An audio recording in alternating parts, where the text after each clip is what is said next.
الحمد لله حمد العابدين الشاكرين ونستغفرك ربنا ونتوكل عليك ونثني عليك الخير كله أنت ربنا ونحن عبيدك لا معبود سواك لا ركوع ولا سجود ولا تذلل ولا خضوع إلا لك۔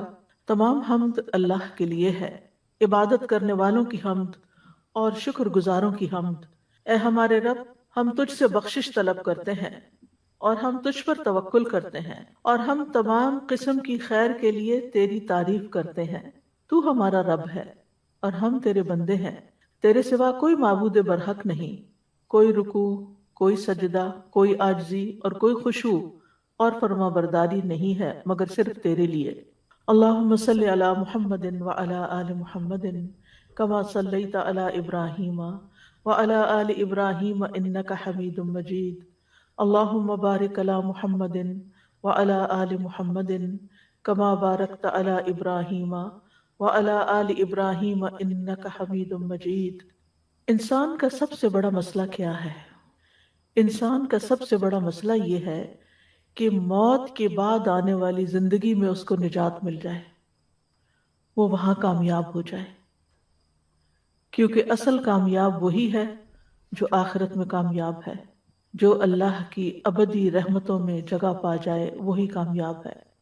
ہر انسان جو اس دنیا میں پیدا ہوا ہے اسے لازماً مرنا ہے، اور مرنے کے بعد اسے ایک اور دنیا میں داخل ہونا ہے۔ موجودہ زندگی میں انسان کو آزمایا جا رہا ہے کہ وہ کیسے کام کرتا ہے، اپنے وقت کو، اپنی صلاحیتوں کو، اپنی قوتوں کو، وسائل کو کس کام میں استعمال کرتا ہے، وہ اپنی زندگی کے ساتھ کیا کرتا ہے، اور اسی پر اس کی اگلی زندگی کی کامیابی کا انحصار ہے۔ جو کچھ یہاں کرے گا اسی کا بدلہ کل پائے گا۔ اس زندگی میں ہمیں بہت سی چیزیں ملی ہوئی ہیں، خواہ ہم ان کے مستحق ہیں یا نہیں، ہم اچھے کام کریں یا نہ کریں، ہمیں بہت سی نعمتیں یہاں ملی ہوئی ہیں، لیکن آخرت میں ایسا نہیں ہوگا۔ آخرت میں صرف اسی کو نعمتیں ملیں گی جو اس کا حقدار ہوگا، اور نہ صرف یہ کہ بدلہ بلکہ کئی گنا زیادہ اضافہ، کیونکہ جنت کی نعمتیں ابدی نعمتیں ہیں، اور اپنی شکل و صورت کے اعتبار سے، اپنی حقیقت حیثیت کے اعتبار سے بھی بہت اعلیٰ درجے کی ہیں۔ لیکن اسی طرح وہ لوگ جو وہاں کی نعمتوں کے مستحق نہیں ہوں گے، ان کی سزا بھی بہت بڑی ہے اور بہت سخت ہے۔ ہر انسان کا سب سے بڑا مسئلہ یہی ہے کہ کل اس کے ساتھ کیا ہوتا ہے، لہٰذا ہمیں سے ہر ایک کو سنجیدگی کے ساتھ اپنے مستقبل کے بارے میں سوچنا چاہیے، اور اس بات کی فکر کرنی چاہیے کہ آیا ہم نجات یافتہ لوگوں میں سے ہوں گے یا نہیں۔ دنیا میں تو جیسی بھی زندگی گزر جائے گزر ہی جائے گی، لیکن اگر وہاں کوئی ناکام ہو گیا تو ذالک الخسران المبین، وہ سب سے بڑا خسارہ ہے، کھلا خسارہ ہے۔ یہ دنیا ناقص ہے، وہ دنیا کامل ہے۔ اس دنیا میں انسان محدود عرصے کے لیے اگر اللہ کی پسند کے مطابق کام کر لیتا ہے، چاہے وہ اس کے نفس کے خلاف ہوں، چاہے وہ لوگوں کی مرضی کے خلاف ہوں، لیکن وہ اللہ تعالیٰ کو راضی کر کے جاتا ہے، تو پھر اس چند لمحوں کی محنت وہاں اتنی کام آئے گی کہ ہمیشہ ہمیشہ کی خوشیاں پالے گا۔ لیکن اگر ہم نے یہ ناسمجھی کا ثبوت دیا کہ یہاں کی نعمتیں اور یہاں کی لذتیں اور خواہشات کو پورا کرنے کے لیے اگر ہم نے اپنے رب کو ناراض کر دیا اور اپنی آخرت کو گنوا دیا، تو اس سے بڑا خسارہ اور اس سے بڑا نقصان کوئی نہیں ہوگا۔ تو ہم بات کر رہے تھے حسن خاتمہ کی۔ ارشاد باری تعالیٰ ہے، وہ لوگ جنہیں فرشتے اس حال میں فوت کرتے ہیں جبکہ وہ اپنی جانوں پر ظلم کر رہے ہوتے ہیں تو وہ صلح پیش کرتے ہیں اور کہتے ہیں ہم کوئی برے کام نہیں کر رہے تھے۔ کیوں نہیں، بے شک اللہ خوب جاننے والا ہے جو کچھ تم کر رہے تھے۔ اس آیت میں ان لوگوں کی موت کا حال بیان کیا گیا ہے جنہوں نے اپنی جانوں پر ظلم کیا اور مرتے دم تک کفر، شرک اور گناہوں میں ملوث رہے۔ جب فرشتے ان کی جان لینے کے لیے آئیں گے تو اس وقت وہ فرشتوں سے راضی نامہ اور صلح کرنے کی کوشش کریں گے اور اپنی صفائی پیش کرنا شروع کر دیں گے کہ ہم کوئی غلط کام نہیں کر رہے تھے، اور یہ گفتگو روح قبض ہونے سے تھوڑی دیر پہلے ہو رہی ہوگی، اور قیامت کے دن بھی یہ لوگ قسمیں کھا کر اپنا دفاع کر رہے ہوں گے، لیکن وہاں کوئی چیز کام نہ آئے گی، سچ اور جھوٹ الگ الگ ہو جائے گا۔ دنیا میں ہم اس طرح کے کام کر کے دوسروں کو دھوکہ دے سکتے ہیں، لیکن فرشتوں کو اور پھر قیامت کے دن اللہ تعالیٰ کو اس طرح راضی نہیں کیا جا سکتا۔ تو الذین تتوفاہم الملائکۃ ظالمی انفسہم، وہ لوگ کہ جنہوں نے ظلم کیا اپنی جانوں پر، جب ان کو فرشتے فوت کر رہے ہوں گے تو پھر وہ کہیں گے کہ تم کیا کر رہے تھے۔ اکرمہ کہتے ہیں کہ یہ آیت ان لوگوں کے بارے میں نازل ہوئی جو مکہ میں اسلام تو لائے لیکن انہوں نے ہجرت نہ کی، تو قریش نے انہیں بدر کی طرف جبرن نکالا اور وہاں وہ قتل کر دیے گئے۔ تو اس وقت اللہ تعالیٰ نے فرشتوں یعنی اللہ کے فرشتوں نے ان سے کہا ان کو فوت کرتے وقت، ان کی روح لیتے وقت، کہ تم کیا کر رہے تھے، کس حال میں تھے۔ فَأَلْقَوْا السَّلَامَ، تو وہ سلامتی کا پیغام دیں گے اور کہیں گے مَا كُنَّا نَعْمَلُ مِن سُوءٍ۔ اور ایک اور جگہ پر آتا ہے كُنَّا مُسْتَضْعَفِينَ فِي الْأَرْضِ، کہ ہم زمین میں بہت کمزور تھے، یعنی صاف غلط بیانی کر رہے ہوں گے۔ تو یاد رکھیے کہ موت کے وقت صلح کا پیغام دینا اور سر تسلیم خم کر دینا اور بات ماننا کسی قسم کا فائدہ نہ دے گا۔ اللہ تعالیٰ فرمائیں گے بلا ان اللہ علیم بما کنتم تعملون، کیوں نہیں، اللہ خوب جانتا ہے جو بھی تم عمل کر رہے تھے۔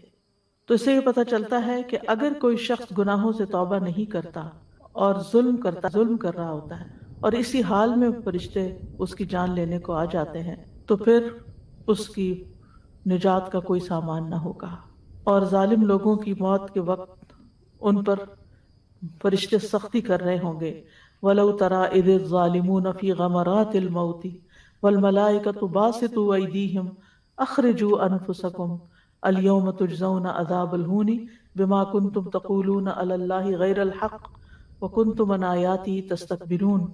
اور اگر آپ اس وقت دیکھ سکتے جب ظالم لوگ موت کی سختیوں میں گھرے ہوئے ہیں اور فرشتے اپنے ہاتھوں کو پھیلائے ہوئے ہوتے ہیں اور کہتے ہیں نکالو اپنی جانیں، آج تم رسوائی کے عذاب سے سزا دیے جاؤ گے اس وجہ سے کہ تم اللہ پر ناحق باتیں کہتے تھے اور تم اس کی آیات سے تکبر کرتے تھے۔ تو دو بڑے گناہ ہوں گے ان کے، ایک اللہ تعالیٰ کے بارے میں برا گمان اور اللہ تعالیٰ کے بارے میں ناحق بات، اور دوسرا اللہ تعالیٰ کے احکامات کو نہ ماننا، ان سے تکبر کرنا۔ ایک اور آیت سے پتہ چلتا ہے کہ فرشتے جب ان لوگوں کو فوت کریں گے تو ان کے چہروں اور پیٹھوں پر ماریں گے بھی، یعنی جان نکالتے وقت۔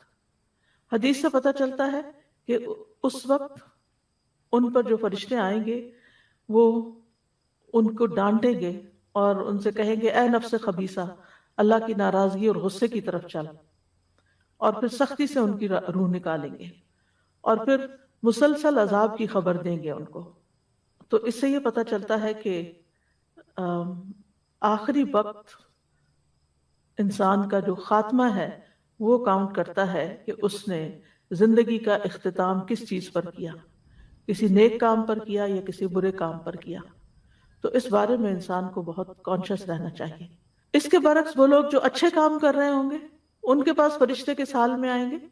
جنہیں فرشتے اس حال میں فوت کرتے ہیں کہ وہ پاک ہوتے ہیں، وہ کہتے ہیں سلام ہو تم پر، داخل ہو جاؤ جنت میں، اس وجہ سے کہ تم عمل کیا کرتے تھے، یعنی ان اعمال کے بدلے جو تم کیا کرتے تھے۔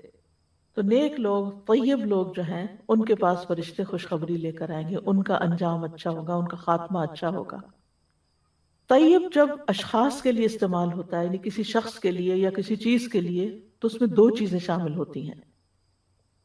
نمبر ایک، یعنی ایسا انسان طیب ہوتا ہے جو جہالت، فسق، شرک، ہر طرح کے قبیح برے اعمال سے پاک ہو، اور دوسرا یہ کہ علم، ایمان اور نیک اعمال سے آراستہ ہو۔ جہاں تک علم کی بات ہے تو اس کا یہ مطلب نہیں کہ ہر انسان بہت بڑا عالم ہو اور اس کو بہت یعنی کہ بہت کوفی اور بصری اسکول آف تھاٹ کو جانتے ہوئے گرامر آتی ہو کہ فلاں نحوی نے کیا کہا اور فلاں گرامیرین نے کیا کہا، اور اس کو بہت ڈیپ نالج ہو لغت کا اور قواعد کا اور اصول الفقہ کا اور لمبی چوڑی شریعت کی جو علوم ہیں ان کا۔ اصل عالم وہ ہوتا ہے جس کو اللہ کی معرفت ہوتی ہے، اور وہ معرفت جس سے اس کے اندر خشیت پیدا ہو جاتی ہے۔ اگر آپ نے جو بھی علم حاصل کیا ہے اس کے بعد اگر آپ کے اندر اللہ کا ڈر پیدا ہو گیا تو آپ علماء کی کیٹیگری میں ہیں۔ لیکن اگر آپ نے بڑے سے بڑے بھی علوم پڑھ رکھے ہیں اور آپ کے اندر خشیت نہیں، تو آپ ان علماء میں سے نہیں کہ جن کو اللہ سبحانہ و تعالیٰ کی طرف سے عنایتیں ہوں گی اور جن کا مقام بڑا ہوگا، کیونکہ انما یخشى اللہ من عبادہ العلماء۔ تو یہاں اس علم کی بات ہے جس سے خشیت ہو، جس سے اللہ کی پہچان ہو، کیونکہ جب اللہ تعالیٰ کی پہچان آ جاتی ہے نا بندے میں، تو پھر وہ کسی کے کہنے سے نہیں بلکہ خود بخود ہی گناہوں سے رکتا ہے اور نیک کاموں کا شوق رکھتا ہے۔ وہ اپنے وقت کی حفاظت کرتا ہے، وہ اپنی زبان کی حفاظت کرتا ہے، وہ اپنی نگاہوں کی حفاظت کرتا ہے، کیونکہ وہ اللہ سے ڈرتا ہے۔ وہ کسی کے ساتھ معاملہ کرتے ہوئے اس کو دھوکہ نہیں دیتا، وہ بد زبانی نہیں کرتا، وہ جھوٹ نہیں بولتا، وہ دوسروں کی غیبت نہیں کرتا، کیونکہ وہ اللہ سے ڈرتا ہے۔ وہ اللہ کو پہچانتا ہے کہ وہ اللہ تعالیٰ دیکھ رہا ہے مجھے، اور اس کا یقین ہوتا ہے اللہ سبحانہ تعالیٰ پر۔ تو ایسا شخص طیب ہے کہ جس کے یعنی زبان بھی گناہوں سے پاک ہے، جس کی نگاہیں بھی حرام سے پاک ہیں، اور جو کانوں سے بھی حرام چیزیں نہیں سنتا، اور جو کھانے کے معاملے میں بھی حلال حرام کی پرواہ کرتا ہے۔ تو الذین تتوفاہم الملائکۃ طیبین، یعنی جن کے دل پاک تھے، جن کے اعمال پاک تھے، جن کی تمنائیں اور خواہشات اور آرزوئیں پاک تھیں، تو ایسے لوگوں کا ٹھکانہ جنت ہے، اور ایسے لوگوں کے پاس جب فرشتے موت کے وقت آتے ہیں تو ان کو جنت کی خوشخبری دیتے ہیں۔ اور اگر کچھ چیزیں ان کی زندگی میں باقی رہ گئی تھی جو صاف نہیں ہوئی، یعنی انسان ملے جلے عمل کر رہا ہوتا ہے نا، اچھے بھی کر رہا ہوتا ہے اور کچھ غلطیاں بھی ہو رہی ہوتی ہیں، تو اول تو ہونا یہ چاہیے کہ ساتھ کے ساتھ انسان اب توبہ استغفار کرتا رہے اور رو کے اللہ سے معافی مانگتا رہے اور اپنی اصلاح بھی کرتا رہے، کیونکہ توبہ اس وقت قبول ہوتی جب ہم اپنی غلطیوں کو مانیں اور ان کو اپنے سے نکالیں اور ان کی اصلاح کریں۔ تو ساتھ ساتھ یہ ہونا چاہیے۔ لیکن اگر کسی کی ساتھ باقی رہ گئیں تو پھر اگر اعمال میں کوئی ایسی چیز ہے کہ جو کوئی فرائض میں کوتاہی کی ہوئی ہے یا کچھ حرام حلال کے مسائل ہیں، آگ کے ذریعے اس کو پاک کیا جائے گا۔ اور اگر دل میں کوئی غل ہے، کسی کے خلاف حسد ہے اور کسی کے خلاف بغض ہے اور کسی کے خلاف نفرت ہے اور ایسی کچھ اور چیزیں جو ممنوع ہیں وہ دل میں ڈالی ہوئی ہیں، دل کا تزکیہ نہیں کیا، تو پہلے ایک قنطرہ پہ روکا جائے گا، وہاں صاف کیا جائے گا، پھر جنت میں داخلہ ہوگا، کیونکہ جنت صرف طیبین کے لیے ہے، جنت میں کوئی غیر طیب نہیں جا سکتا۔ تو اس لیے کوشش تو یہی ہونی چاہیے ہم میں سے ہر ایک کی کہ ہم اس دنیا میں اس چیز کی بھرپور کوشش کریں کہ ہمارے اعمال، ہمارے عقائد، ہمارے اخلاق، ہمارے معاملات سب صاف ہوں، لین دین صاف ہو اور اعمال نامہ صاف ہو، شرک سے پاک ہوں اور باقی جو برائیاں ان سے بھی پاک ہوں، صالحین میں سے ہوں، اپنے افعال اور اقوال کا تزکیہ کرتے رہیں، اللہ تعالیٰ سے اچھی امید رکھنے والے ہوں، اللہ تعالیٰ کے بارے میں حسن ظن رکھنے والے ہوں، اور پھر یہ کہ اس انسان کی موت بھی اچھے طریقے سے آئے۔ تو الذین تتوفاہم الملائکۃ طیبین، جو پاکیزہ حالت میں تھے۔ اور پھر طیب اگر ظاہری طور پر طیب دیکھا جائے تو اس میں صفائی ستھرائی بھی آتی ہے، یعنی ان کا لباس بھی صاف، ان کے کپڑے بھی صاف، ان کی ظاہری حالت بھی اچھی، یہ بھی طیب میں آتا ہے۔ یعنی طیب وہ چیز ہوتی ہے جو حواس کو اچھی لگے، یعنی کوئی دیکھے تو اس کو اچھا لگے، یعنی کراہت نہ کرے۔ تو ایسے لوگوں کے پاس جب موت کے فرشتے آتے ہیں، یقولون سلام علیکم، تو کہتے ہیں تم پر سلام ہو، انہیں سلام کرتے ہیں آ کر۔ وقال لهم خزنتها سلام علیکم طبتم فادخلوها خالدین، جنت کے دربان بھی ان سے کہیں گے تم پر سلام ہو، تم اچھے رہے، تم پاک ہو گئے، صاف طیب ہو گئے، بس اب جنت میں ہمیشہ کے لیے داخل ہو جاؤ۔ اور پھر جنت کے ہر دروازے سے فرشتے آ کے سلام کریں گے ان کو، والملائکۃ یدخلون علیہم من کل باب سلام علیکم بما صبرتم فنعم عقبی الدار، تم نے صبر کے ساتھ زندگی بسر کی اس لیے تم پر سلام ہو، تو کتنا اچھا انجام ہے آخرت کے گھر کا۔ تو ادخلوا الجنت بما کنتم تعملون، جنت میں داخل ہو جاؤ ان اعمال کی وجہ سے جو تم کرتے تھے۔ تو یہاں مومن کی موت کا منظر بتایا جا رہا ہے کہ اسے مرتے ہی سلامتی اور جنت کی بشارت ہوگی۔ یا ایتھا النفس المطمئنہ ارجعی الی ربک راضیۃ مرضیہ فادخلی فی عبادی وادخلی جنتی، اے نفس مطمئنہ اپنے رب کی طرف لوٹ چل، تو اس سے راضی، وہ تجھ سے راضی، بس میرے بندوں میں داخل ہو جا اور میری جنت میں داخل ہو جا۔ تو اللہ کے سچے بندے پر جب موت آتی ہے اور وہ دنیا کی زندگی سے نکل کر آخرت کی زندگی میں داخل ہو رہا ہوتا ہے، یعنی ایک دروازے سے نکل کے دوسرے میں انٹر ہو رہا ہوتا ہے، تو اللہ تعالیٰ کے فرشتے اس کا استقبال کرتے ہیں، یعنی اس کو سلام دیتے ہیں اور پھر اس کو نفس مطمئنہ کہہ کے پکارتے ہیں اور پھر اس کو جنت کی خوشخبری دیتے ہیں۔ اور اس کی دعا بھی ہے، اللہم انی اسألک نفسا بک مطمئنۃ تؤمن بلقائک وترضى بقضائک وتقنع بعطائک۔ اے اللہ میں تجھ سے ایسا نفس مانگتا ہوں جو تجھ پر مطمئن ہو، تیرے بارے میں راضی ہو، تیرے فیصلوں پہ راضی ہو، تیری ملاقات پہ یقین رکھتا ہو، تیرے فیصلے پہ راضی ہو اور تیرے دیے پہ قناعت کرتا ہو، یعنی جو تو نے دیا اس پہ راضی برضا ہے۔ یعنی جو شخص سارے معبودوں کو چھوڑ کے صرف اللہ کو معبود بنانے پہ راضی ہے، چاہے اس کی وجہ سے لوگوں کی نگاہ میں بے قیمت ہی کیوں نہ ہو جائے، لوگ اس کو کچھ بھی نہ سمجھیں، جو نبی صلی اللہ علیہ وسلم کی سنت کو ہر چیز پر ترجیح دیتا ہے، چاہے لوگوں کو وہ ناگواری کیوں نہ ہو، وہ دین کے شعائر پر ظاہر اور باطن میں عمل کرنے والا ہے، چاہے لوگ اس کا مذاق ہی کیوں نہ اڑائیں، تو ایسا شخص اندر سے مطمئن ہوتا ہے۔ اس کو اس بات کی پرواہ نہیں ہوتی کہ میں لوگوں میں ان پاپولر ہو گیا ہوں، کیونکہ ہم بہت دفعہ ایسے کام اللہ کی ناراضگی کے کرتے ہیں تاکہ لوگوں کے اندر پاپولر ہو جائیں، شہرت کے لیے، پاپولیرٹی کے لیے، ایکسیپٹنس کے لیے، لوگوں کے اندر بڑا نظر آنے کے لیے، جبکہ اللہ تعالیٰ ناراض ہو رہے تھے تو کیا کمایا، لوگ کیا دیں گے ہمیں، کچھ بھی نہیں۔ اس کے برعکس اگر ہم اپنے لباس میں، اپنی حیا میں، اپنے طور طریقوں میں ان چیزوں کی پابندی کریں جو اللہ تعالیٰ نے ہم سے کہی ہے، تو اللہ راضی ہوگا اور اس کا انجام اچھا ہے۔ اگر وقتی طور پر کسی نے آپ کے لباس کی تعریف کر دی، آپ کی لپسٹک کی تعریف کر دی، کیا ملا آپ کو؟ کیا آپ کو کوئی سرٹیفکیٹ دے دیا انہوں نے، ہمیشہ کے لیے جنت کا سرٹیفکیٹ مل گیا؟ کچھ بھی تو نہیں ملا۔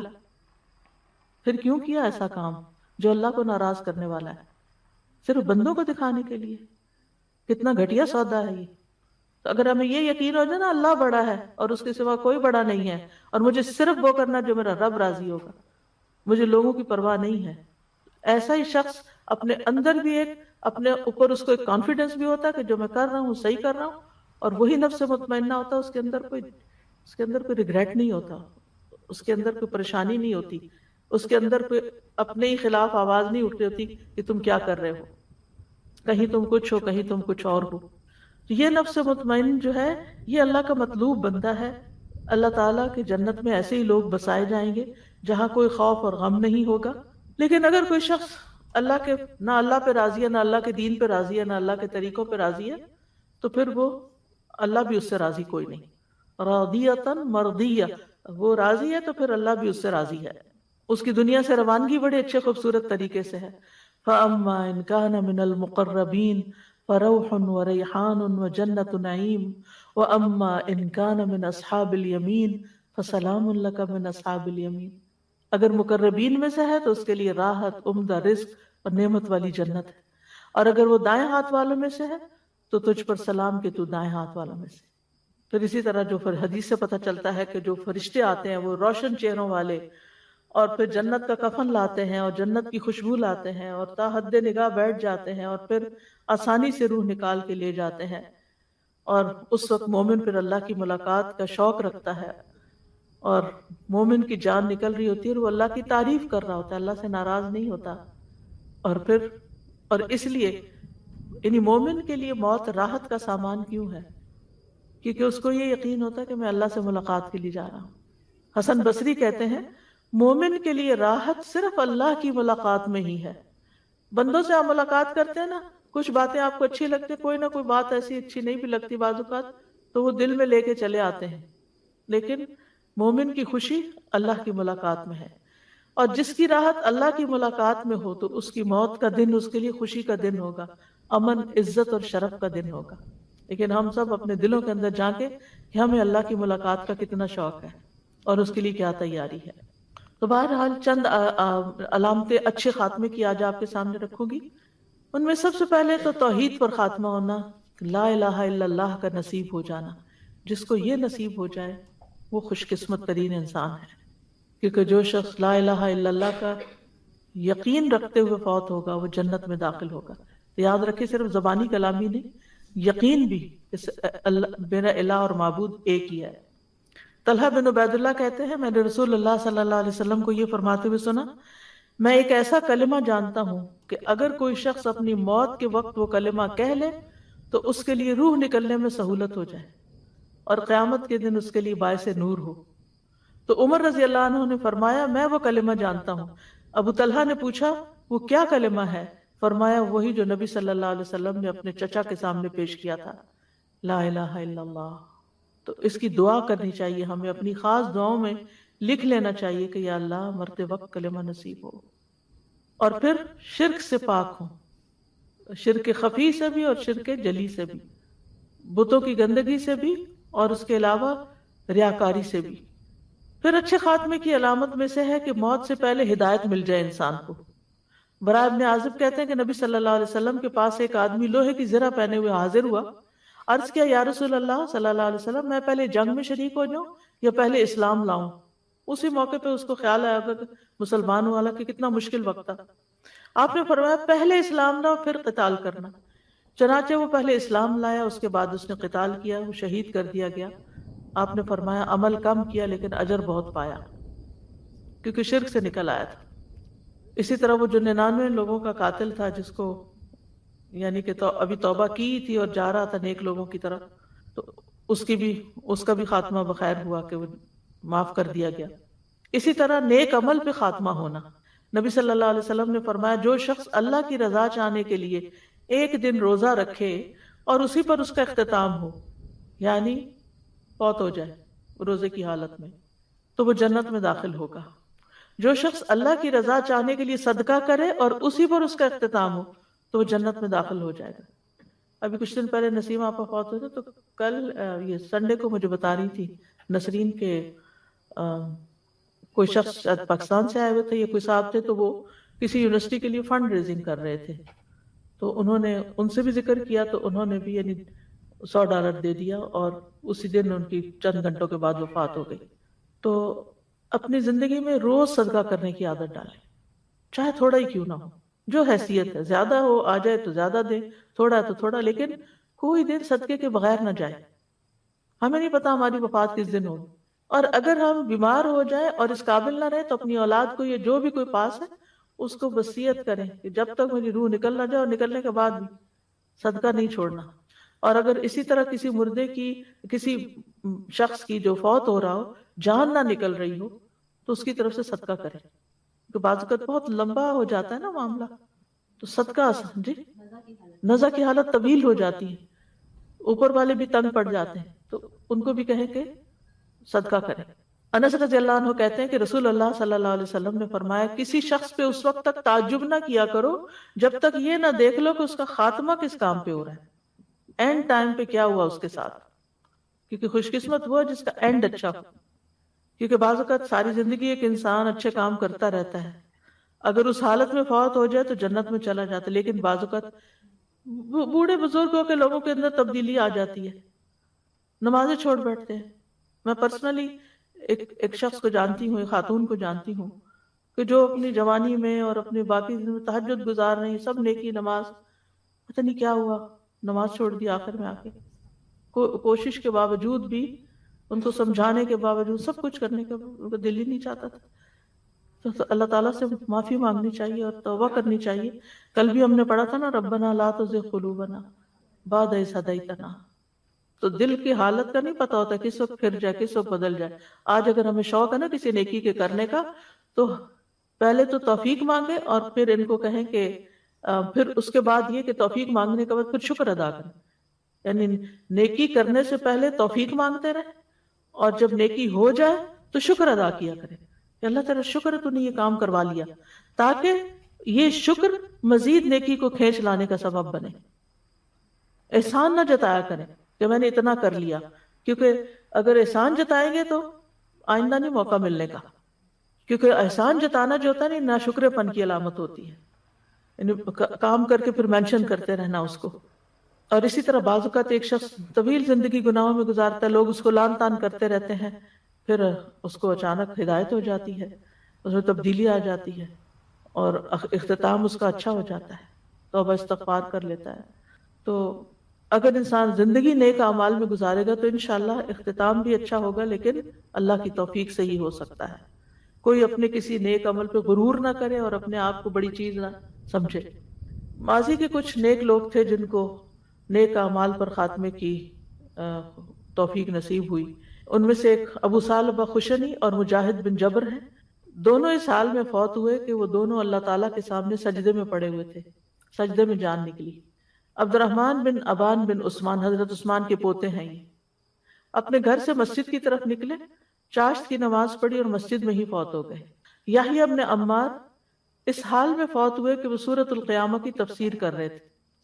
ابو زرع محدث اس وقت دنیا سے رخصت ہوئے جب وہ ایک حدیث کی سند پڑھ رہے تھے. عبد الحمید کشک کا بھی نام سنا آپ نے؟ جب میں یونیورسٹی میں پڑھتی تھی تو اس وقت یہ ایجپشن اسکالر ہیں اور بہت زبردست ان تفسیر کرتے تھے اور بہت اچھے، بہت گہری باتیں ہوتی تھیں. ان کی طرح عامیہ لینگویج میں ہے، ایجپشن ڈائلیکٹ میں، لیکن بہت نیک انسان تھے، کشک کے نام سے پہچانے جاتے. یہ جمعے کے دن سے بڑی محبت کرتے تھے. ان کا دنیا میں جو آخری جمعہ تھا انہوں نے غسل کیا، خوشبو لگائی، مسجد جانے کی تیاری کی اور مسجد کی طرف گئے تو 2 رکعت نماز پڑھ رہے تھے داخلے کی. دوسری رکعت میں روح قبض ہو گئی. یعنی خود اپنے پاؤں پہ چل کے گئے ہیں، جیسے ہر جمعے جاتے ہیں ایسے ہی گئے. تو اب ظاہر ہے کہ مسجد میں اسی کی ڈیتھ ہو سکتی ہے جو مسجد جاتا ہو. جو مسجد ہی نہ جائے وہ اچانک اٹھا کے کوئی تھوڑی لے جائے گا، مرنے کے قریب ہے، اس کی جان یہاں آ کے نکلے. تو اس لیے اچھی عادات کو، نیک کاموں کو تسلسل کے ساتھ کرنا چاہیے، چھوڑ نہیں دینا چاہیے. 4 دن کر لیا پھر چھوڑ دیا، پھر کر لیا پھر چھوڑ دیا. چاہے تھوڑے کام کریں لیکن مستقل کریں اور روزانہ کی بنیاد پر کرنے کی عادت ڈالیں. کیونکہ انسان ایک نیک کام کرتا ہے پھر وہ چھوڑ کے بالکل دنیا کی طرف چلا جاتا ہے. یہ خسارے کا سودا ہے. دنیا کتنی بھی کما لیں گے کس کے کام آئے گی؟ ہمیں خود کے لیے کتنا چاہیے ہوتا ہے. اور اگر کم پہ بھی گزارا کر سکیں تو کم پہ گزارا کر لیں، لیکن اپنی آخرت پہ کمپرومائز نہ کریں. پھر حسن خاتمہ کی ایک علامت یہ ہے کہ مومن کی روح پسینے سے نکلتی ہے، یعنی جب وہ فوت ہوتا ہے تو اس کے ماتھے پہ پسینہ آیا ہوا ہوتا ہے. پھر ایک اور علامت یہ کہ مرنے کے بعد اس کی اچھی تعریف ہوتی ہے. رسول اللہ صلی اللہ علیہ وسلم نے فرمایا، قریب ہے کہ تم جنت والوں کو آگ والوں میں سے پہچان لو گے، یعنی دنیا میں. لوگوں نے عرض کیا یا رسول اللہ کس طرح؟ آپ نے فرمایا تعریف کرنے سے اور برائی کرنے سے. تم میں سے بعض پر گواہ ہیں، یعنی لوگ آپ کے بارے میں کیا گواہی دیتے ہیں. انس بن مالک کہتے ہیں کہ صحابہ کا گزر ایک جنازے پہ ہوا تو لوگ اس کی تعریف کرنے لگے. یہ سن کے آپ نے فرمایا واجب ہو گئی. پھر دوسرے جنازے کا گزر ہوا تو لوگ اس کی برائی کرنے لگے. آپ نے فرمایا واجب ہو گئی. اس پر عمر بن خطاب رضی اللہ عنہ نے پوچھا کہ یا رسول اللہ صلی اللہ علیہ وسلم کیا چیز واجب ہو گئی؟ آپ نے فرمایا جس میت کی تم لوگوں نے تعریف کی اس کے لیے تو جنت واجب ہو گئی، اور جس کی تم نے برائی کی اس کے لیے آگ واجب ہو گئی. تم لوگ زمین میں اللہ کے گواہ ہو. یہ تو اچھے خاتمے کی علامات تھیں. اب برے خاتمے کی علامات کیا ہیں؟ برے خاتمے کے 2 درجے ہیں، اللہ تعالیٰ ہمیں ان سے بچا کے رکھے. نمبر 1، موت کے وقت دل میں شکوک و شبہات ہونا، اللہ کے بارے میں، دین کے بارے میں، یا انکار ہونا. نمبر 2، موت کے وقت دل میں دنیا کی محبت اور حرام خواہشات کا غلبہ. اور اس میں آپ دیکھیں گے کہ عام طور پر لوگ جو دنیا میں کر رہے ہوتے ہیں نا کام، موت کے وقت بھی وہی باتیں کر رہے ہوتے ہیں.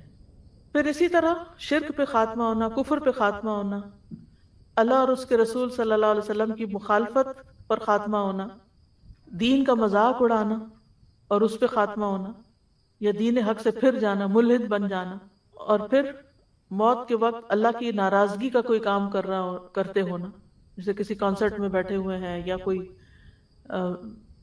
ایسے کام کرے، سگریٹ نوشی کر رہے ہیں یا شراب پی رہے ہیں یا زنا کر رہے ہیں یا اور کوئی حرام کام، سود کا لین دین کر رہے ہیں، کوئی بھی ایسا غلط کام کر رہے ہیں جس سے اللہ تعالیٰ ناراض ہوتا ہے. تو اس حال میں اگر موت آ جاتی ہے تو یہ بھی برے خاتمے کی علامت ہے. پھر اسی طرح یعنی مرتے وقت دنیا کا ذکر کرنا، یعنی بعض لوگوں کے اگر اینڈ ٹائم کی سٹوریز آپ پڑھیں تو وہ آخری وقت میں کیا بات کر رہے تھے. اس پر میں نے ایک آرٹیکل پڑھا تھا کہ ہاسپٹل میں کوئی ڈاکٹر تھا، اس نے لکھا تھا کہ میرے سامنے تقریباً 100 لوگوں کی ڈیتھ ہوئی ہے اور مختلف میرے تجربات ہیں، جس میں انہوں نے بتایا کہ کوئی میچ کی بات کر رہا تھا، وہ فلاں جیت گیا، فلاں ہار گیا، کوئی گانا گا رہا تھا، کوئی آم، سودا بیچ رہا تھا، اور کوئی اور اسی طرح، یعنی جو کام دنیا میں وہ زیادہ کرتے تھے موت کے وقت، جو یعنی جو ہر وقت ہمارے خیالوں میں نہیں چیز چھائی رہتی، یعنی ہمیں اپنے اندر کے خیال کا بھی جائزہ لینا چاہیے کہ کیا چیز ہمارے اوپر غالب آئی ہوئی، حاوی ہوئی ہوئی ہے. تو وہ حاوی ہوئی ہوئی چیز جو ہے نا، وہ موت کے وقت بھی حاوی رہتی ہے. پھر مثلا اگر کوئی اپنی اولاد کی بہت فکر کرتا ہے تو مرتے وقت انہی کا نام بار بار لے گا. اسی طرح مال سے محبت ہے تو مال کا ذکر بار بار کرے گا. پھر اسی طرح یہ ہے کہ قرض ادا نہ کرنا جو ہے وہ بھی برے خاتمے کا سبب بن سکتا ہے، یعنی جان بوجھ کے قرض ادا نہ کرنا. نبی صلی اللہ علیہ وسلم نے قرض کے ساتھ کیا معاملہ کیا اور آپ کی امت کیا معاملہ کر رہی ہے، اور ہم عام طور پر اس کو بڑا معمولی سمجھتے ہیں. اور آج کے دور میں آپ دیکھیں یہ فتنہ کتنا بڑھ گیا ہے. گھر خریدنا چاہتے ہیں تو قرض لے کر، گاڑی خریدنی ہے تو قرض لے کر، گھر کو ڈیکوریٹ کرنا ہے تو قرض لے کر، شادی کرنی ہے تو قرض لے کر، تعلیم حاصل کرنی ہے تو قرض لے کر، ویکیشن پہ جانا ہے تو قرض لے کر، حتیٰ کہ عید کی قربانی کرنی ہے تو وہ بھی قرض پر، کریڈٹ کارڈ پر. کریڈٹ کارڈ پر آپ نے پے تو نہیں کیا ہوتا ابھی، وہ تو کسی اور نے آپ کی خرید کر دے دی نا، اس کو تو آپ مہینے بعد پے کریں گے، اور اگر اس سے بھی زیادہ آگے گیا تو پھر تو کچھ کچھ چیزیں تو ناگزیر ہو سکتی ہیں، یعنی قرض کا لین دین بعض حالات میں جو انسان بہت مشکل میں آ جاتا ہے تو ناگزیر ہوتا ہے. لیکن صرف عیش و عشرت کی خاطر قرض لیتے جانا اور دنیا بڑھانے کی خاطر، ایک گھر ہے معقول طریقے سے رہ رہے ہیں لیکن نہیں اس سے زیادہ اچھا ہونا چاہیے، اس سے زیادہ بہتر علاقے میں ہونا چاہیے، اس سے زیادہ بڑی چیز ہونی چاہیے، بڑی گاڑی ہونی چاہیے. تو ان چیزوں کے یعنی جو دل کے اندر خواہشات ہیں ان کو پورا کرنے کے لیے قرض پر چیزیں لیتے جانا جو ہے، یعنی اب تو یہ کہ بعضوں کا چھوٹی سے چھوٹی چیز بھی ہو، اسی طرح کچھ بھی خریدنا ہو، یعنی کیش کا تو بہت کم رواج رہ گیا. اور پھر اگر کارڈ سے دیتے بھی ہیں تو ڈیبٹ کارڈ کی بجائے کریڈٹ کارڈ پہ چیزیں لی جا رہی ہوتی ہیں. حالانکہ نبی صلی اللہ علیہ وسلم نے قرض میں پڑنے سے خبردار کیا ہے. جابر رضی اللہ عنہ کہتے ہیں ایک آدمی فوت ہو گیا، ہم نے اسے غسل دیا، حنوط لگائی، کفن پہنایا اور نماز جنازہ کے لیے رسول اللہ صلی اللہ علیہ وسلم کی خدمت میں حاضر ہوئے. چند قدم چل کر آپ نے پوچھا، یعنی آپ آ رہے تھے جنازہ پڑھانے، آپ نے پوچھا اس پر کوئی قرض تو نہیں؟ لوگوں نے بتایا 2 دینار قرض ہے، اور آپ وہیں سے واپس ہو گئے. ابو قتادہ نے ان کی ذمہ داری اپنے اوپر لے لی تو ہم رسول اللہ صلی اللہ علیہ وسلم کی خدمت میں حاضر ہوئے. ابو قتادہ نے عرض کی یا رسول اللہ اس کا قرض میرے ذمہ ہے. رسول اللہ صلی اللہ علیہ وسلم نے فرمایا مقروض کا حق تم پر آ گیا ہے اور مرنے والا اس سے بری ہو گیا ہے، اس کی نجات ہے اب تمہارے اوپر پکڑ. انہوں نے عرض کیا جی ہاں. اس پر آپ نے نماز جنازہ پڑھا دی. صرف ایک دن گزرا تھا کہ آپ نے ابو قتادہ سے پوچھا ان 2 دیناروں کا کیا بنا، ادا کر دیے تم نے؟ انہوں نے عرض کیا وہ کل ہی تو مرا ہے. بہرحال اگلے دن جب وہ آپ کی خدمت میں حاضر ہوئے تو عرض کیا یا رسول اللہ صلی اللہ علیہ وسلم میں نے قرض ادا کر دیا ہے. تو آپ نے فرمایا اب اس کا جسم ٹھنڈا ہوا ہے. یعنی میت کی کھال قبر میں ٹھنڈی نہیں ہو سکتی جب تک صحیح طور پر قرض ادا نہ ہو جائے.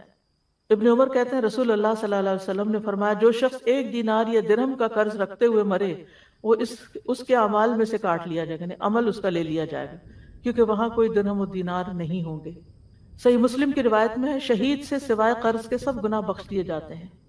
آپ دیکھیں کہ اپنی جان دینے والا، اپنا خون بہانے والا، اس کا سب کچھ معاف ہے، پہلا قطرہ زمین پہ گرتا سب معاف ہو جاتا ہے، ایک چیز معاف نہیں ہوتی اور وہ قرض ہے.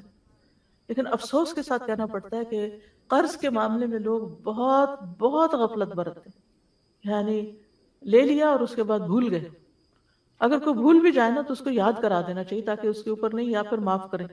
لیکن اکثر ایسے ہوتا ہے کہ لوگ واپس نہیں کرتے، اور ایسا نہیں ہوتا کہ کر نہیں سکتے، کر سکتے بھی ہوتے ہیں تو جان بوجھ کے نہیں کرتے، قرض میں رہنے کو پسند کرتے کہ کوئی ہمارا مال تو نہیں خرچ ہونا، کسی اور کا ہے، ہم اپنے کو کہیں اور انویسٹ کرتے ہیں، تو زیادہ کی حوث ہے نا.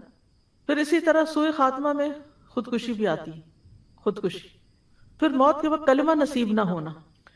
عبدالعزیز بن ابی داؤد کہتے ہیں میں موت کے وقت ایک شخص کے پاس موجود تھا جس کو لا الہ الا اللہ کی تلقین کی جا رہی تھی. اس نے آخر میں جو کچھ کہا وہ یہ تھا کہ جو تم کہتے ہو میں اس کا انکار کرتا ہوں، میں نہیں مانتا. جب وہ مر گیا تو میں نے اس سے پوچھا، جو راوی سن رہے تھے، اس کا کیا مسئلہ کیا تھا؟ کہا وہ شراب کا عادی تھا۔ تو عبدالعزیز کہا کرتے تھے گناہوں سے ڈرو، یہی وہ ایک معمولی سی چیز ہے جس نے اس شخص کو کفر میں مبتلا کر دیا موت کے وقت۔ کیونکہ ہوتا یہ نا کہ انسان جب کوئی حرام کام کر رہا تو اس کو کوئی ایک بھی منع کرتا ہے، دوسرا تیسرا چوتھا، ایک مسلمان معاشرے میں گھرانے میں تو یہ ہوتا ہے نا، سب روکتے ہیں، چھوڑ دو اس کو، غلط ہے غلط ہے، تو وہ انکار کرتا ہے، نہیں چھوڑتا۔ تو جب اعمال میں انکار ہے تو پھر اللہ تعالیٰ کے حکم کی پرواہ نہیں تو اللہ کی پرواہ کب؟ پھر اسی طرح حافظ ذہبی نے اپنی کتاب الکبائر میں ذکر کیا ہے کہ ایک شخص ان لوگوں میں سے تھا جو شطرنج کھیلتے تھے۔ جب اس کے پاس موت کا وقت آیا تو کہا گیا لا الہ الا اللہ، تو اس نے کہا میں کھیل میں تمہارے ساتھ موجود ہوں، یعنی کہ میں بھی کھیل رہا ہوں، یعنی کھیل کی بات کی۔ ابن قیم کہتے ہیں، ابن قیم رحمہ اللہ، ایک شخص کے بارے میں مشہور تھا کہ وہ گانوں کو بہت پسند کرتا تھا، ہر وقت گانے ہی گنگناتا رہتا تھا۔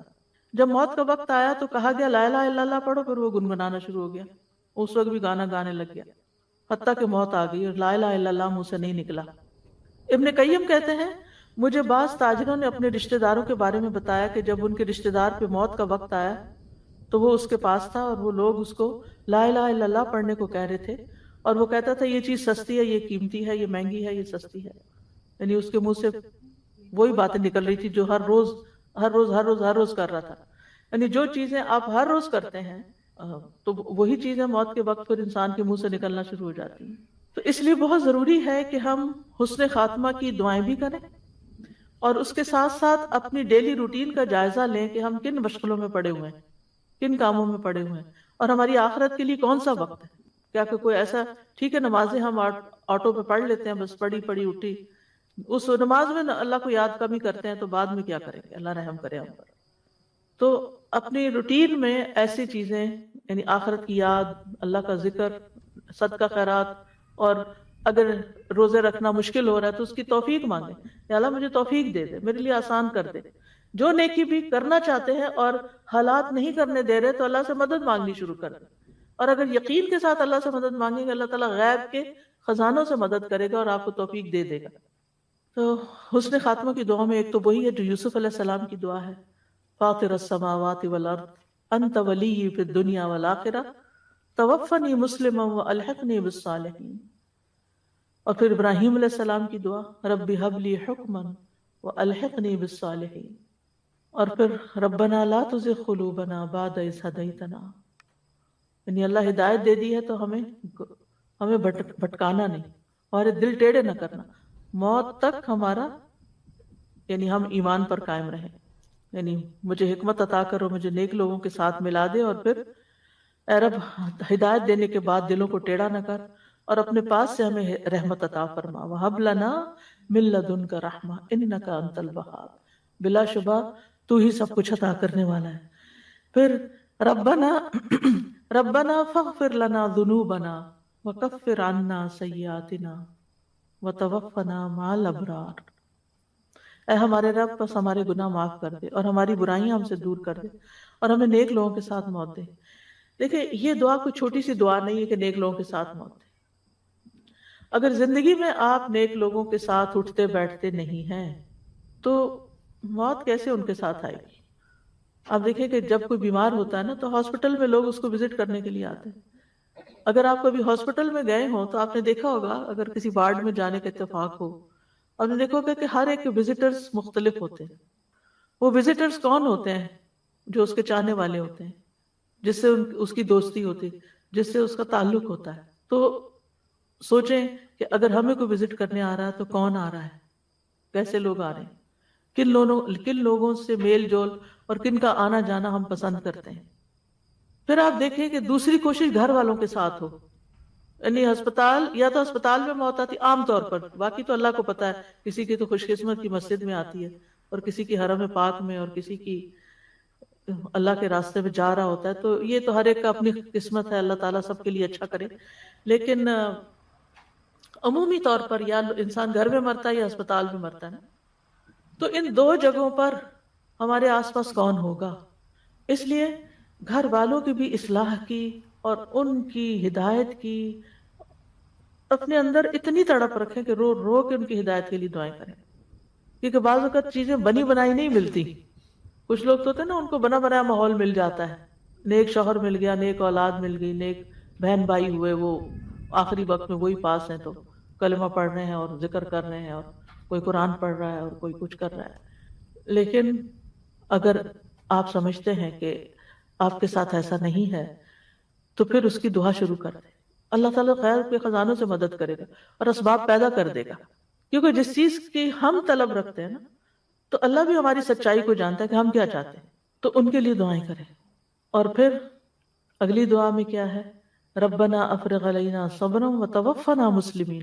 اللہ اسلام کی حالت میں فرما برداری کرتے ہوئے، اطاعت کرتے ہوئے ہمیں موت آئے. پھر مسند احمد کی روایت ہے، اللہم توفنا مسلمین واحینا مسلمین والحقنا بالصالحین غیر خزایا ولا مفتونین. اے اللہ ہمیں حالت اسلام میں موت عطا فرما، حالت اسلام میں زندہ رکھ اور نیک لوگوں میں شامل فرما، اور کہ ہم نہ رسوا ہوں اور نہ کسی فتنے کا شکار ہوں، کیونکہ انسان اپنے دوستوں سے پہچانا جاتا ہے. تو نیک لوگوں کا ساتھ پانے کے لیے نیک لوگوں کی صحبت اختیار کی جائے، کیونکہ المرء مع من احبہ، انسان انہی کے ساتھ ہوگا جن سے وہ محبت کرتا ہے. پھر ہے اللہم احسن عاقبتنا فی الامور کلہا واجرنا من خزی الدنیا وعذاب الاخرہ. اے اللہ تمام معاملات میں ہمارا انجام اچھا کر دے اور ہمیں دنیا کی رسوائی اور آخرت کے عذاب سے محفوظ رکھ. بسر بن ارطاط کہتے ہیں کہ میں نے نبی صلی اللہ علیہ وسلم کو یہ دعا کرتے ہوئے سنا، یعنی اے اللہ میرے معاملات میں سے ہر کام کا انجام اچھا ہو. اللہم احسن عاقبتنا فی الامور کلہا، سارے کام، ہر چیز کا انجام اچھا ہو. ہمارا کیا حال ہوتا ہے کہ جب کوئی اہم کام ہوتا ہے، کوئی بڑا فنکشن ہے، کوئی پارٹی ارینج کر رہے ہیں، کوئی بزنس کر رہے ہیں، تو اس میں ہم فکر مند ہوتے ہیں اور دعا کر لیتے ہیں یا اللہ اس کا انجام بخیر ہو، یا کوئی سفر پہ جا رہا ہو. عام طور پر چھوٹے چھوٹے معاملات میں نہیں، اگرچہ ہمیں فکر ہوتی ہے لیکن ہم دعا نہیں کرتے. جیسے کھانا ہی پکانے لگتے ہیں تو ہمیں نہیں خیال آتا کہ اس کا بھی انجام اچھا ہو، کہ عین آخر میں جل ہی نہ جائے. تو یہ دعا اتنی خوبصورت ہے کہ سارے معاملات میں ہمارا انجام اچھا ہو، ہر چیز کا اینڈ اچھا ہو. وَأَجِرْنَا مِنْ خِزْيِ الدُّنْيَا وَعَذَابِ الْآخِرَةِ، ہمیں دنیا کی تباہی اور ہلاکتوں سے بچا. دنیا کی رسوائی اور دنیا کی تباہی اور اس کی مصیبتیں اور اس کا دھوکہ اور اس کا شر اور اس کی ذلت اور حقارت اور بے عزتی، یہ سب چیزیں بھی اللہ ان سے محفوظ رکھے، اور آخرت کے جتنے بھی عذاب کی قسمیں ان سب سے بھی.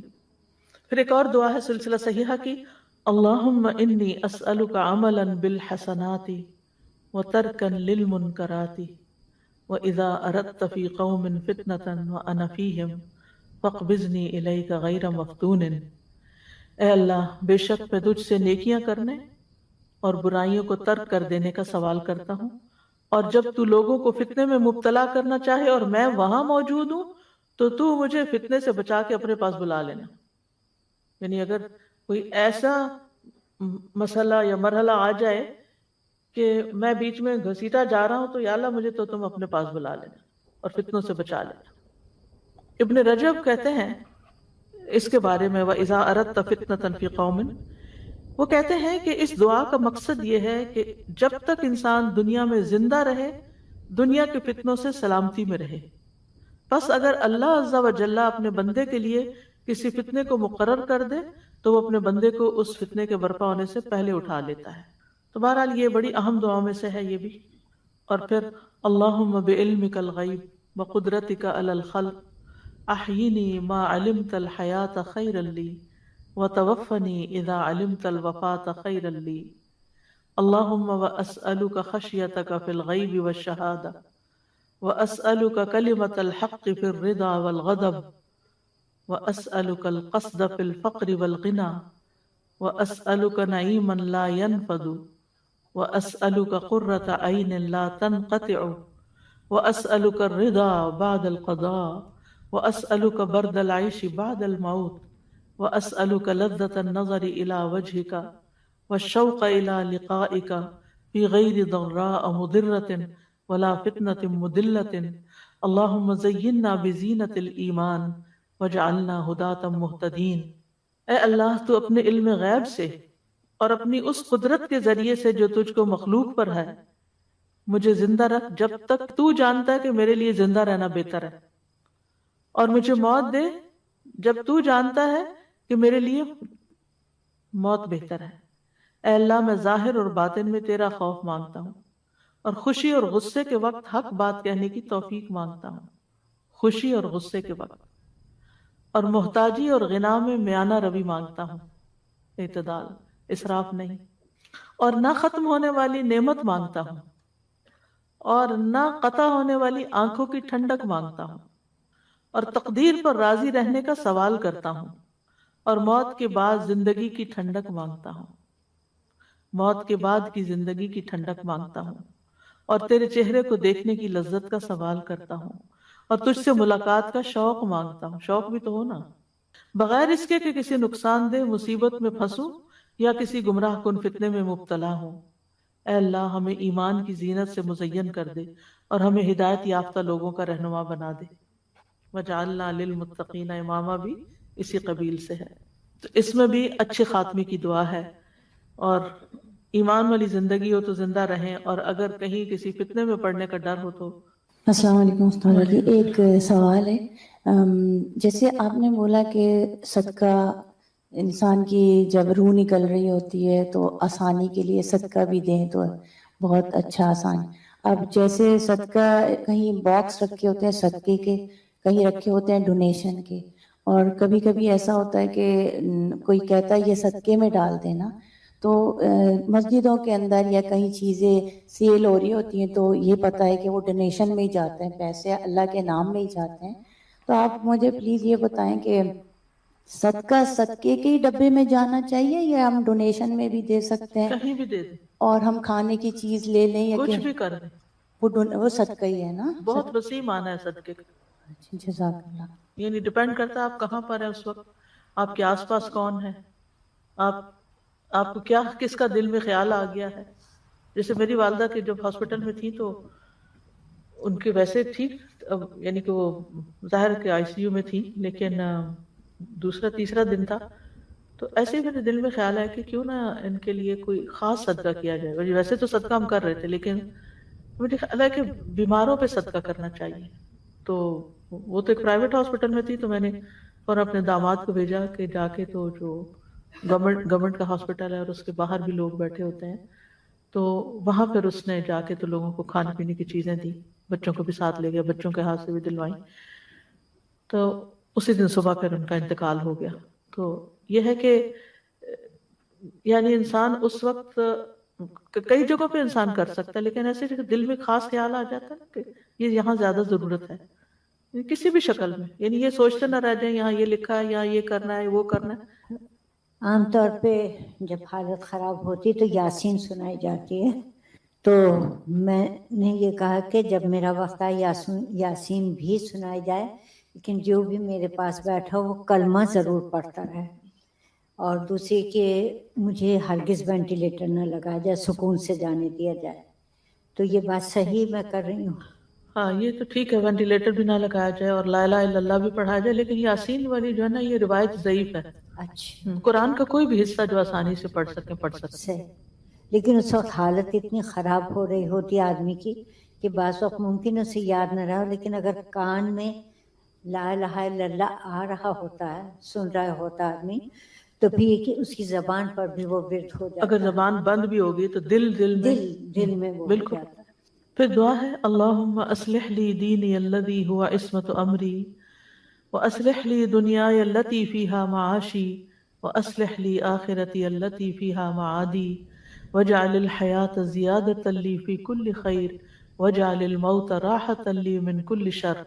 اے اللہ میرے دین کو درست فرما جو میرے معاملات کا محافظ ہے، اور میری دنیا کو درست فرما جس میں میرا معاش ہے، اور میری آخرت کو درست فرما جس میں میرا لوٹنا ہے، اور میری زندگی کو ہر بھلائی میں میرے لیے زیادتی کا باعث بنا دے، اور موت کو میرے لیے ہر شر سے راحت کا باعث بنا دے، یعنی میری موت میرے لیے ہر تکلیف سے دور ہونے کا ذریعہ بن جائے۔ ابو ہریرہ کہتے ہیں کہ رسول اللہ صلی اللہ علیہ وسلم یہ دعا مانگا کرتے تھے۔ ایک اور دعا بھی ہے اللہم ارزقنی، یہ حضرت عمر کی دعا ہے، اللہم ارزقنی شہادتا فی سبیلک وجعل موتی فی بلد رسولک صلی اللہ علیہ وسلم۔ اے اللہ مجھے اپنے راستے میں شہادت عطا کر اور میری موت اپنے رسول کے شہر میں مقدر کر دے، آمین۔ اللہم انی اسألک ایمانا لا یرتد ونعیما لا ینفد ومرافقت محمد فی اعلی جنت الخلد۔ اے اللہ، میں آپ سے ایسے ایمان کا سوال کرتا ہوں جس میں کبھی ارتداد نہ آئے، یعنی مرتد نہ ہو، ایسی نعمتوں کا سوال کرتا ہوں جو کبھی ختم نہ ہو، اور ہمیشہ کی جنت کے بلند حصے میں، ہمیشہ کی جنت کے بلند حصے میں محمد صلی اللہ علیہ وسلم کی رفاقت، یعنی ان کے ساتھ رہنے کا سوال کرتا ہوں، آمین۔ پھر ایک اور دعا ہے، اللہم انی اعوذ بک من الہدم واعوذ بک من التردی واعوذ بک من الغرق والحرق والہرم واعوذ بک ان یتخبطنی الشیطان عند الموت واعوذ بک ان اموت فی سبیلک مدبرا واعوذ بک ان اموت لدیغا۔ اے اللہ، میں تیری پناہ چاہتا ہوں کہ کوئی چیز، مکان یا دیوار مجھ پہ آ گرے، ہدم، منہدم ہو، یا کسی بلند مقام سے گر پڑوں، یعنی گر کے نہ مروں، اور میں تیری پناہ چاہتا ہوں کہ غرق ہونے سے، یعنی پانی میں ڈوب کے، جلنے سے یعنی آگ میں، یا از حد بوڑھا ہو جانے سے، یعنی اس سے بھی مجھے بچانا، اور میں تیری پناہ چاہتا ہوں اسے کہ شیطان مجھے موت کے وقت بدحواس کر دے، اور اس بات سے پناہ مانگتا ہوں کہ تیرے راستے میں جہاد سے پیٹ پھیرتے ہوئے مروں، یعنی دین کے کام سے منہ موڑ کے مروں، اور میں اس سے پناہ مانگتا ہوں کہ زہریلے جانور کے کاٹنے سے مجھے موت آئے، یعنی یہ کچھ موتوں سے بچنے کی دعا ہے۔ اللہ سبحانہ وتعالی ہم سب کا خاتمہ ایمان پر کرے۔ وآخر دعوانا ان الحمد للہ رب العالمین۔